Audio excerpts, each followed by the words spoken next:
Hi there, I'm Rita Wilkins, also known as the Downsizing Designer.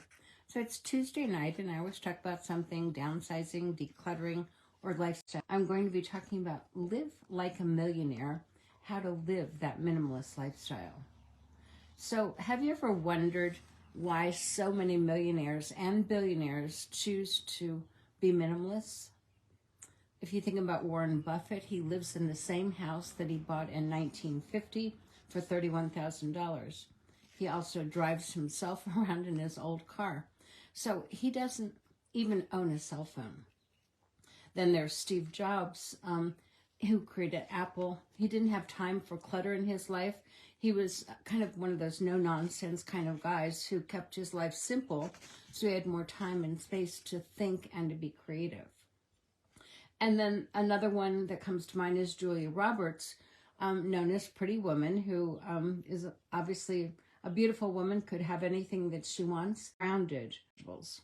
So imagine, having that ability to have 3, 4, 5, 20, or $30 million mansions anywhere in the world that you wanted, filled with gorgeous designer furniture, one-of-a-kind pieces of artwork, designer clothes, and expensive cars.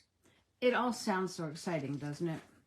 But along with all of that beautiful and endless amounts of stuff comes the stress of having to manage just too much. So where there may not be enough hours in the day to actually enjoy that life.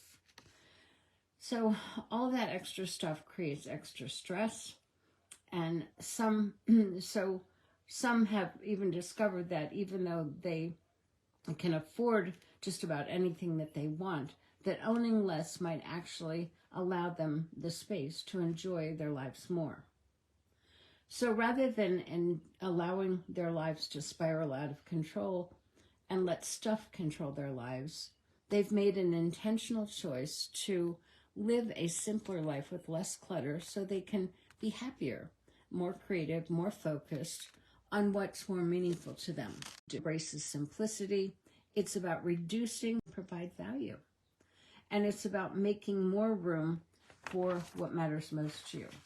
Now, many of you might be minimalists. You might be thinking about becoming minimalist down this path of when you own less, you actually have the ability to live more. So minimalism is about giving yourself that permission to slow down, to appreciate everything that you already have. It's about having enough, and it's about being enough. So there's no need to buy more to prove to yourself or to someone else your own worth. It's also, there's no desire to buy more. So because you're content and grateful for what you already do have. Now, I will tell you that I haven't reached that point yet, but I could feel it coming where I just don't go into stores just to shop. I'm a little bit more intentional about it. So minimalism is definitely individual, and it's also a journey. It takes time. So, but when you have no need to buy more, to prove something, or when you just have no desire to buy more, you are starting to give yourself permission to just appreciate what you have. So this minimalist lifestyle also gives you freedom. There's not the same pressure to have to or should do things because you get to choose about how you spend your time and your money.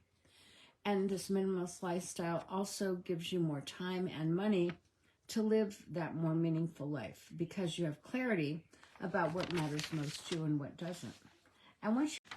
And then actually live with less and be happy. So number one, you would start by asking yourself a couple of these questions. The first one is, why do you want to live with less? So it could be that, and this was my case, my life was spiraling out of control. I felt like all I did was, every single minute was taken up with managing a large property and a business, and everything was spiraling out of control. And I remember I wanted a simpler life with a lot less stress and time for actually living that life. A second question to ask yourself is, why do you want to make room Why do you want to make more room in your life? And, certainly more time, more money, more freedom to pursue those things that really do matter to you, more experiences, more fun, more travel. And what do you, and whom do you want to make more room for? Your spouse, your significant other, travel, building a business, whatever it is. If you find out why you want to live with less, what do you want to make more room for, and questions that you can start asking yourself in your life. And of course, I talk about this just about every week, whether it's one closet, one drawer, one experiencing the freedom of living like a minimalist with less. And the third thing, or fourth thing, I guess, is learning to let go. So remember, if everything matters, nothing matters.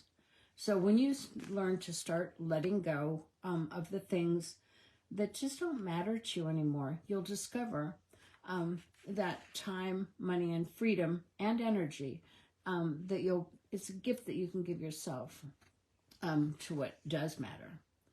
And number 5 is less is not nothing. So many people think that when you are a minimalist, you have nothing. And that's simply not true. Just so remember that you're the one that gets to decide what to keep, what to let go of. Nobody else is telling you. And just like millionaires and billionaires who actively choose to live that minimalist lifestyle, you can also choose to,